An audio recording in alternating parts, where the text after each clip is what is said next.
ಕಲಬುರಗಿ ಮಹಾನಗರ ಪಾಲಿಕೆ ಆಯುಕ್ತರ ಸಹಿ ನಕಲು ಮಾಡಿ ಲಕ್ಷಾಂತರ ರೂಪಾಯಿ ದೋಚಿದ ಪ್ರಕರಣಕ್ಕೆ ಸಂಬಂಧಿಸಿದಂತೆ ಪಾಲಿಕೆ ಕಮಿಷನರ್ ಪಿಎ ಸೇರಿ 5 ಜನ ಆರೋಪಿಗಳನ್ನು ಬಂಧಿಸಲಾಗಿದೆ ಎಂದು ಕಲಬುರಗಿ ನಗರ ಪೊಲೀಸ್ ಆಯುಕ್ತರಾದ ಡಾಕ್ಟರ್ ಶರಣಪ್ಪ ಢಗೆ ಅವರು ತಿಳಿಸಿದ್ದಾರೆ. ಈ ಕುರಿತು ಸುದ್ದಿಗೋಷ್ಠಿ ನಡೆಸಿ ಮಾತನಾಡಿದ ಅವರು, ಪಾಲಿಕೆ ಪ್ರಥಮ ದರ್ಜೆ ಸಹಾಯಕ ಮೊಹಮ್ಮದ್ ನಯೀಮುದ್ದೀನ್, ಬಿಲಾಲ್ಬಾದ್ ಕಾಲೋನಿ ನಿವಾಸಿ ವಾಜಿದ್ ಇಮ್ರಾನ್, ಮಿರ್ಜಾ ಆರಿಫ್ ಬೇಗ್, ನಸೀರ್ ಅಹಮದ್, ಮೊಹಮ್ಮದ್ ಅಬ್ದುಲ್ ರಹಮಾನ್ ಬಂಧಿತ ಆರೋಪಿಗಳಾಗಿದ್ದು, ಬಂಧಿತರಲ್ಲಿ ನಯೀಮುದ್ದೀನ್ ಎಂಬಾತ ಪಾಲಿಕೆ ಆಯುಕ್ತ ಆಪ್ತ ಸಹಾಯಕನಾಗಿದ್ದು, ಇಬ್ಬರು ಪಾಲಿಕೆ ಸಿಬ್ಬಂದಿಗಳಾಗಿದ್ದಾರೆ. ನಯೀಮುದ್ದೀನ್ ತಾನು ಮಾಡಿದ ಬ್ಯಾಂಕ್ ಸಾಲ ತೀರಿಸಲಾಗದೆ ಸಹೋದ್ಯೋಗಿಗಳೊಂದಿಗೆ ಚರ್ಚಿಸಿ ಪ್ಲಾನ್ ಮಾಡಿ ಕಲಬುರಗಿ ನಗರದಲ್ಲಿ 24x7 ನೀರು ಸರಬರಾಜು ಮಾಡಿದ ವ್ಯವಹಾರಕ್ಕೆ ಸಂಬಂಧಿಸಿದ ಚೆಕ್ಗಳ ಮೇಲೆ ಆಯುಕ್ತರ ರುಜು ಹಾಗೂ ಮಹಾನಗರ ಪಾಲಿಕೆ ಶೀಲ್ ನಕಲು ಮಾಡಿ ನಗರದ ಸೂಪರ್ ಮಾರ್ಕೆಟ್ನಲ್ಲಿರುವ ಇಂಡಿಯನ್ ಬ್ಯಾಂಕ್ನಲ್ಲಿ 20 ಚೆಕ್ಗಳ ಮೂಲಕ ಹಣ ವರ್ಗಾವಣೆ ಮಾಡಿಕೊಂಡು ಲಕ್ಷಾಂತರ ರೂಪಾಯಿ ಹಣ ಲೂಟಿ ಮಾಡಿದ್ದರು. ಈ ಕುರಿತು ಬ್ರಹ್ಮಪುರ ಠಾಣೆಯಲ್ಲಿ ಪ್ರಕರಣ ದಾಖಲಾಗಿತ್ತು. ಪ್ರಕರಣ ದಾಖಲಿಸಿಕೊಂಡ ಬ್ರಹ್ಮಪುರ ಠಾಣೆ ಪೊಲೀಸರು ತನಿಖೆ ನಡೆಸಿ ಆರೋಪಿಗಳನ್ನು ಬಂಧಿಸಿದ್ದಾರೆ. ಬಂಧಿತರಿಂದ 30,75,000 ರೂಪಾಯಿ ಹಣ ಜಪ್ತಿ ಮಾಡಲಾಗಿದೆ ಎಂದು ತಿಳಿಸಿದರು.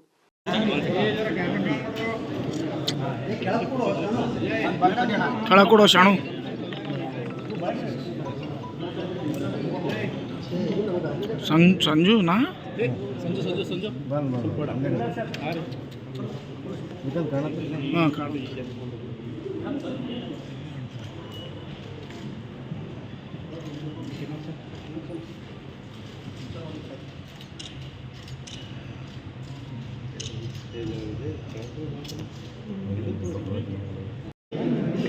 ಸಂಜೆ ಕಡೆ ಬರಬೇಡ ನಿಂದ್ರ ಸ್ವಲ್ಪ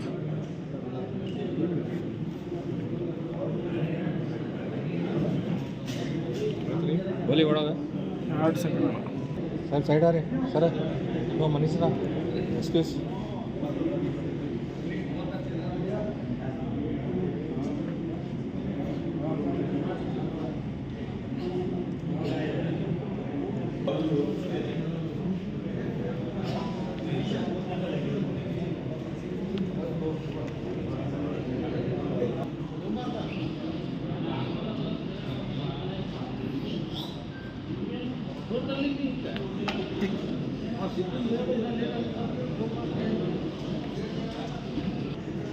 अंदर है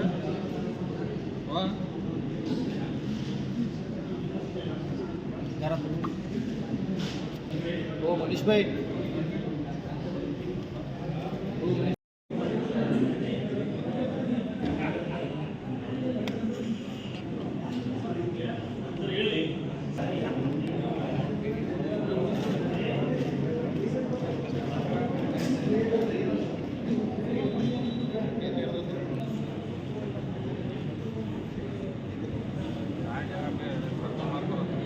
ಮಹಾನಗರ ಪಾಲಿಕೆಯ ಕಚೇರಿಯಲ್ಲಿ ನಕಲಿ ಸಹಿ ಮಾಡಿ ಚೆಕ್ಗಳನ್ನು ದುರ್ಬಳಕೆ ಮಾಡಿ 36 ಲಕ್ಷದಷ್ಟು ಮೋಸ ಮಾಡಿರುವ ಪ್ರಕರಣಕ್ಕೆ ಸಂಬಂಧಿಸಿದಂತೆ ಬ್ರಹ್ಮಪುರ ಪೊಲೀಸ್ ಸ್ಟೇಷನಲ್ಲಿ ಒಂದು ಪ್ರಕರಣ ದಾಖಲಾಗಿತ್ತು. ಅದರಲ್ಲಿ cheating, criminal breach of trust, forgery ಮತ್ತು ಆರ್ಗನೈಸ್ಡ್ ಕ್ರೈಮ್ ಈ ರೀತಿ ವಿವಿಧ BNS ಕಾಯ್ದೆಯಡಿಯಲ್ಲಿ ದೂರು ದಾಖಲಾಗಿತ್ತು. ಆ ಒಂದು ಪ್ರಕರಣದ ತನಿಖೆಯನ್ನು ಗಂಭೀರವಾಗಿ ಪರಿಗಣನೆಗೆ ತೆಗೆದುಕೊಂಡು ACP south, Brahmapura inspector Somling ಮತ್ತು ಅವರ ಎಂಟೈರ್ ಟೀಮ್ ಒಟ್ಟು 5 ಜನ ಆರೋಪಿಗಳನ್ನು ಬಂಧಿಸುವಲ್ಲಿ ಯಶಸ್ವಿಯಾಗಿದ್ದಾರೆ. ಅದರಲ್ಲಿ ಕಾರ್ಪೊರೇಷನ್ ಕಚೇರಿಯಲ್ಲಿ ಕೆಲಸ ಮಾಡ್ತಾ ಇರುವಂಥ 3 ಜನ ಆರೋಪಿಗಳಿದ್ದಾರೆ. ಸಿಬ್ಬಂದಿಯವರನ್ನು ಈಗಾಗಲೇ ಬಂಧಿಸಲಾಗಿದೆ ಮತ್ತು ಯಾರಿಗೆ ಈ ಚೆಕ್ಗಳನ್ನು ದುರುಪಯೋಗಪಡಿಸ್ಕೊಳ್ಳಿಕ್ಕೆ ಹಣವನ್ನು ಟ್ರಾನ್ಸ್ಫರ್ ಮಾಡಿದರು ಆ ಆರೋಪಿಗಳನ್ನು 2 ಜನ ಆರೋಪಿಗಳನ್ನು ಕೂಡ ಬಂಧಿಸಲಾಗಿದೆ. ಒಟ್ಟು 5 ಜನ ಆರೋಪಿಗಳನ್ನು ಬಂಧಿಸಲಾಗಿದೆ. ಏನು 36 ಲಕ್ಷ ವಂಚನೆ ಮಾಡಿದ್ರು ಅದರಲ್ಲಿ 30,75,000 ಈಗಾಗಲೇ ಹಣವನ್ನು ನಾವು ವಶಪಡಿಸ್ಕೊಂಡಿದ್ದೀವಿ. ಮತ್ತು ಇವರು ಏನು ಬೇರೆ ಕೆಲವು ಬ್ಯಾಂಕ್ ಖಾತೆಗಳಿಗೆ ವರ್ಗಾವಣೆ ಮಾಡಿದರು ಅದರಲ್ಲಿ 49,000 ಅದನ್ನು ಕೂಡ ನಾವು ಈಗಾಗಲೇ ಬ್ಯಾಂಕಿಗೆ ಡೈರೆಕ್ಷನ್ಸ್ ನೀಡಿ ಫ್ರೀಸ್ ಮಾಡಿದ್ದೀವಿ. ಸೊ ನಿಯರ್ಲಿ 31.25 ಲ್ಯಾಕ್ ಅಷ್ಟು ಹಣ ಈಗಾಗಲೇ ವಶಪಡಿಸ್ಕೊಂಡಿದ್ದೀವಿ. ಅದಲ್ಲದೆ ಈ ತನಿಖೆಯಿಂದ ಇಲ್ಲಿವರೆಗೆ ತಿಳಿದು ಬಂದಿರೋ ಪ್ರಕಾರ ಈ ಆರೋಪಿಗಳು ಅದರಲ್ಲಿ ಪ್ರಮುಖವಾಗಿ ಏನು ಕಾರ್ಪೊರೇಷನ್ ಕಮಿಷನರ್ ಅವರ PA ಇದ್ದಾನೆ, ಅವನಿಗೆ ಬ್ಯಾಂಕಿನ ಒಂದು ಸಾಲ ತೀರಿಸಲಿಕ್ಕೆ ಆಗದೆ ಈ ಸಾಲದ ತೊಂದರೆಯಲ್ಲಿ ಬರ್ತಾ ಇರಬೇಕಾದ್ರೆ ಇವನಿಗೇನು ಪರಿಚಯ ಇದ್ದಾರೆ ಮತ್ತು ಸಹೋದ್ಯೋಗಿ ಇದ್ದಾರೆ, ಅವ್ರ ಜೊತೆ ಒಂದು ಕಾನ್ಸ್ಪೆರಸಿ ಮಾಡಿ ಒಂದು ಈ ರೀತಿ ಪ್ಲ್ಯಾನ್ ಮಾಡ್ತಾರೆ. ಆ ಪ್ಲ್ಯಾನ್ ಏನಂತಂದರೆ ಏರ್ಟೆಲ್ DDs ಬರುತ್ತೆ. ಈಗೇನು ರೋಡ್ ಕಟ್ಟಿಂಗ್ ಚಾರ್ಜಸ್ಸಿಗೆ ಅವರು ದುಡ್ಡು ಕಟ್ಟಬೇಕು ಕಾರ್ಪೊರೇಷನ್ಗೆ, 5 DDಗಳನ್ನು ಇವನು PA ಕಲೆಕ್ಟ್ ಮಾಡ್ಕೊಂಡಿರ್ತಾನೆ. ಈ ಕಾರ್ಪೊರೇಷನ್ದು ಒಂದು ರೆಗ್ಯುಲರ್ ಜನರಲ್ ಅಕೌಂಟ್ ಇದೆ, ಆ ಅಕೌಂಟಿಗೆ ಆ DDಗಳನ್ನು ಡಿಪಾಸಿಟ್ ಮಾಡಬೇಕು. ಆ ರೆಗ್ಯುಲರ್ ಜನರಲ್ ಅಕೌಂಟಿಗೆ ಡಿಪಾಸಿಟ್ ಮಾಡಲಾರ್ದೆ ಏನು ಅಲ್ಲಿ ರೆಗ್ಯುಲರ್ ಆಗಿ ಫ್ರೀಕ್ವೆಂಟಾಗಿ ಯೂಸ್ ಮಾಡಲಾರ್ದಂಥ ಅಕೌಂಟ್ ಇದೆ, ಅದು ವಾಟರ್ ಸಪ್ಲೈ ಅಕೌಂಟ್. ಆ ವಾಟರ್ ಸಪ್ಲೈ ಅಕೌಂಟಿಗೆ ಒಟ್ಟು 5 DD, ಅದರಲ್ಲಿ 5 DDಯ ಮೊತ್ತ 1.86 crore ಈ ಏರ್ಟೆಲ್ ಕಂಪ್ನಿಯಿಂದ ಬಂದಿರೋಂಥದ್ದು ಆ ಅಕೌಂಟಿಗೆ ಟ್ರಾನ್ಸ್ಫರ್ ಮಾಡ್ತಾರೆ. ಅದು ಮಾಡೋ ಉದ್ದೇಶನೇ ಇದನ್ನು ಏನಂತಂದರೆ ಈ ನಕಲಿ ಸಹಿ ಮಾಡಿ ಅಮೌಂಟ್ಗಳನ್ನು ಇವರು ವಿಡ್ರಾ ಮಾಡಿ ಶೇರ್ ಮಾಡಬೇಕನ್ನೋ ಒಂದು ಸ್ಟ್ರಾಟಜಿ. ಅದರಲ್ಲಿ ಆ 5 DDಯಲ್ಲಿ ಒಂದು DDಯನ್ನು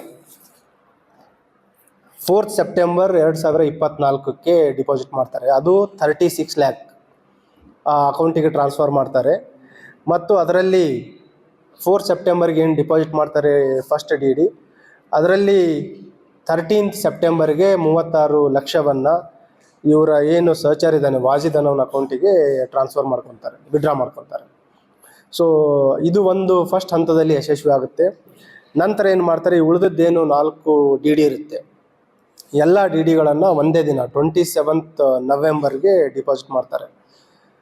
ಈ ಡಿಪಾಸಿಟ್ ಮಾಡೋದು ಅಲ್ಲೇ ಕೆಲಸ ಮಾಡ್ತಾ ಇರೋ ಒಬ್ಬನೇ 5ನೇ ಆರೋಪಿ, ಆರೋಪಿಗಳ ಲಿಸ್ಟ್ ನಿಮಗೆ ನೀಡ್ತೀವಿ. ಸೊ ಅವನು ಹೋಗಿ DDಗಳನ್ನು ಡಿಪಾಸಿಟ್ ಮಾಡ್ತಾರೆ, 27th Novemberಗೆ ಡಿಪಾಸಿಟ್ ಮಾಡ್ತಾರೆ.